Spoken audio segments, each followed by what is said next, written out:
Bun venit la Perspective în dialog! Materialul de astăzi, o serie de comentarii biblice ale lui Marie Noël Tabut, ne aruncă direct într-o idee care pare să stea cumva la baza întregii Biblii, o idee profund provocatoare. Preferința aparentă a divinității pentru cei slabi, pentru cei săraci, pentru cei neînsemnați. Exact. Și discuția noastră se va învârti în jurul unei întrebări esențiale care izvorăște de aici, mai ales din fericiri. Ne întrebăm așadar, reprezintă aceste texte o chemare la a întoarce lumea cu susul în jos, unde suferința și sărăcia devin un fel de medalii de onoare? Sau, dimpotrivă, ne oferă un ghid pentru o transformare interioară, o atitudine a inimii care nu ține cont de câți bani ai în cont sau ce statut social ai? Eu voi susține, să zicem, prima variantă, anume că aceste texte propun un model de viață care respinge fundamental logica puterii și a succesului lumesc. Voi argumenta că slăbiciunea este, paradoxal, calea regală către Dumnezeu. Pe când eu, voi argumenta că miza nu este starea exterioară, ci cea interioară. Accentul cade pe umilință și pe dependența conștientă de Dumnezeu, o atitudine pe care o poate avea oricine, și asta nu înseamnă că trebuie să idealizăm sărăcia sau suferința. Perspectiva mea se bazează pe o idee care, trebuie să recunoaștem, e șocantă. Logica lui Dumnezeu este practic pe dos față de a noastră. Tot ce considerăm noi a fi succes, puterea, inteligența, statutul, el pare să le ignore voit și să aleagă exact opusul. Cel mai clar o spune apostolul Paul în scrisoarea sa către Corinteni, când afirmă fără ocolișuri că Dumnezeu a ales ce este nebun în lume ca să facă de rușine pe cei înțelepți și ce este slab în lume ca să facă de rușine pe cei tari. Nu e o întâmplare, ci pare o strategie divină deliberată, menită să anuleze orice urmă de mândrie umană. Și ideea asta nu e nouă. O găsim cu sute de ani înainte la profetul Sofonie. El vorbea într-o perioadă de criză totală în Ierusalim, când liderii se bazau pe alianțe politice cu marile puteri precum Asiria. Iar Sofonie vine și spune, greșit, Dumnezeu o să curețe tot și va lăsa doar un rest, un grup de oameni săraci și neînsemnați care nu se bazează decât pe el. Fericirile, și în special prima, fericiți cei săraci cu Duhul, sunt punctul culminant al acestei viziuni. Ele descriu o stare de a fi în totală contradicție cu valorile lumii. Ce spui despre strategia divină de a-i alege pe cei slabi este puternic, dar nu crezi că te concentrezi prea mult pe cine i-a ales și prea puțin pe de ce? Cheia pentru mine nu e condiția exterioară, ci aptitudinea interioară. Tocmai de aceea textul insistă pe săraci cu Duhul, nu doar săraci. Nu e vorba despre a nu avea bani. Comentariul sursă ne trimite la vameșul din parabolă, acel personaj care stă în spatele templului și nici nu îndrăznește să-și ridice ochii, zicând doar, Doamne, miruiește-mă, acel Caire Elizon. E conștiința acută că ești la capătul puterilor și că singura ta speranță e în afara ta. Asta e sărăcia cu Duhul și nu e rezervată doar celor sărmani. Chiar și la Sofonie, problema nu e la că liderii aveau putere, ci că își puneau încrederea în puterea greșită, în cai și carele de luptă ale Asiriei în loc de Dumnezeu. Și aici, traducerea lui Andrei Șurachi, menționată în material, mi se pare genială. În loc de fericiți, care sună pasiv, el propune în mișcare sau pe drumul cel bun. Dintr-o dată, fericirile nu mai sunt o listă de stări pe care le suporți, ci devin un program de acțiune. Un GPS spiritual, ca să zic așa. Dar chiar dacă vorbim de o atitudine interioară, însăși natura alegerii divine pare să anuleze complet orice idee de merit uman. E o demontare totală a ideii de meritocrație, dacă stai să te gândești. E ca și cum la un interviu de angajare CEO-ul i-ar alege pe toți cei cu CV-uri goale, tocmai pentru că sunt goale. E complet absurd pentru logica noastră. Paul insistă că Dumnezeu alege ceea ce nu este, pentru a nimici ceea ce este, cu un scop foarte clar, pentru ca nimeni să nu se poată lăuda în fața lui. Materialul ne amintește și de fundamentul identității poporului Israel. Moise le spune clar, Domnul v-a ales nu pentru că sunteți cel mai numeros popor, de fapt sunteți cel mai mic, și nici pentru dreptatea voastră că sunteți un popor cu ceafa tare. Asta este. Asta este o critică radicală a oricărui sistem uman bazat pe performanță, pe număr, pe virtute. Logica divină pare să fie cea a grației pure, care se vede cel mai bine acolo unde nu există nimic pe care omul să-și poată clădi mândria. Înțeleg de ce spui asta, dar eu cred că interpretez greșit intenția. Scopul nu este anularea realizărilor, ci corecta lor situare în raport cu Dumnezeu. Problema atacată constant de profeți nu este realizarea în sine, ci mândria, lauda de sine. Ieremia, citat și el în comentariu, o spune perfect. Înțeleptul să nu se laude cu înțelepciunea sa, cel puternic să nu se laude cu puterea sa. Dar nu se oprește aici, continuă, ci cel ce se laudă să se laude cu aceasta, că are priceperea să mă cunoască pe mine Domnul. Vezi? Problema nu e să ai înțelepciune sau putere. Problema e să crezi că sunt ale tale, că tu ești sursa. Păcatul este lauda de sine, nu înțelepciunea sau puterea văzute ca daruri de la Dumnezeu și folosite cu responsabilitate. A fi sărac cu Duhul nu înseamnă să fii un om fără calități, ci să fii un om care recunoaște sursa acelor calități și trăiește într-o stare de recunoștință și dependență, nu de autosuficiență.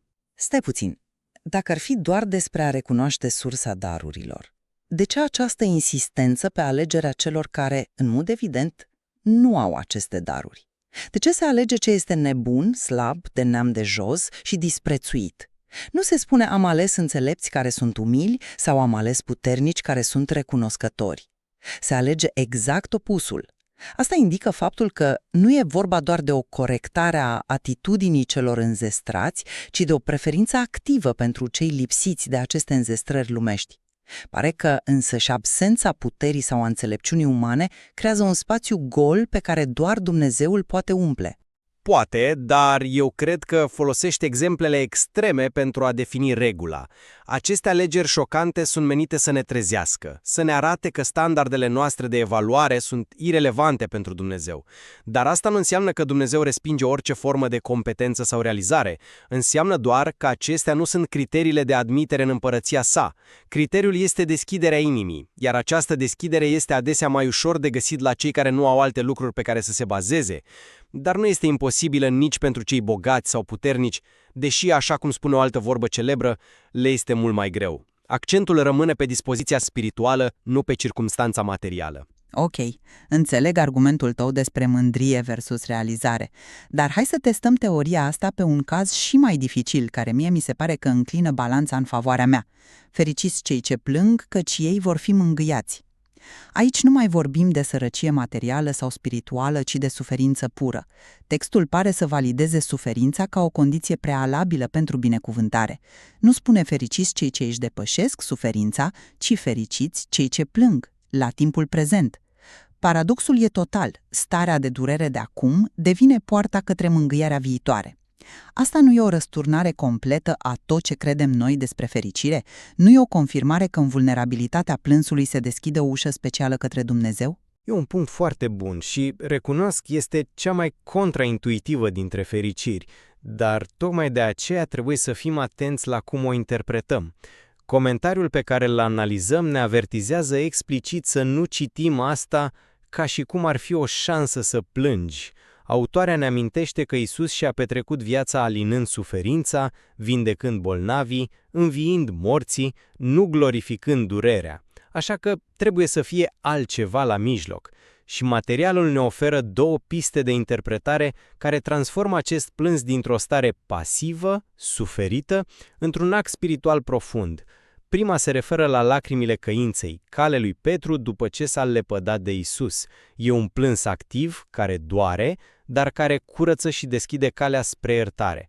A doua pistă se referă la lacrimile compasiunii, plânsul pentru nedreptățile și răul din lume. Aici ni se amintește de viziunea profetului Ezechiel, unde un înger îi înseamnă pe frunte pe cei care gem și se tânguiesc din cauza tuturor păcatelor care se fac în cetate.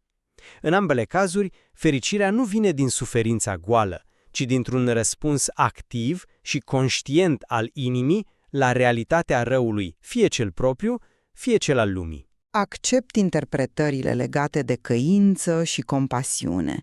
Sunt valide și profunde.